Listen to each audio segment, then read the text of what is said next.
Au pays du soleil levant, le soleil va prendre une forme ovale, celle du ballon de rugby, car pendant 6 semaines, le Japon va vivre au rythme de la Coupe du Monde. Je suis ici à Yokohama, une ville qui accueillera quelques-unes des plus belles affiches de cette Coupe du Monde. D'une capacité de 72 000 places, le stade international de Yokohama est le plus grand du Japon, et c'est naturellement là que se disputera la finale, le 2 novembre. Alors, laquelle des 20 équipes engagées sera sacrée championne ici même?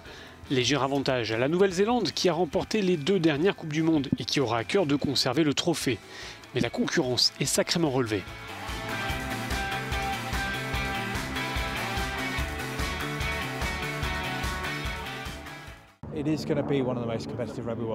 Ce sera l'une des Coupes du Monde les plus disputées car elle est très ouverte.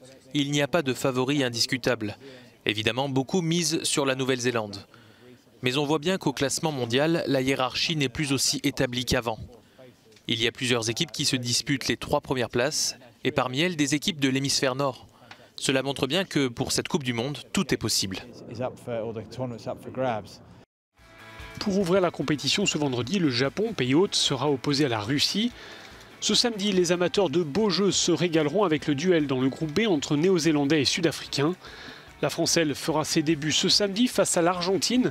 Autre adversaire de taille pour les Bleus, l'Angleterre, grand favori de la poule C. Enfin, dans le dernier groupe, l'Australie et le Pays de Galles ne devraient pas avoir trop de problèmes pour se qualifier. Seuls les 2 premiers de chaque poule joueront les quarts de finale. Quasiment tous les billets ont été vendus. Les Japonais soutiendront naturellement leurs joueurs qui espèrent bien faire bonne figure pour leur Coupe du Monde. Mais aux yeux de tous, cette compétition sert aussi de répétition 1 an avant les Jeux Olympiques qui se dérouleront ici même l'été prochain.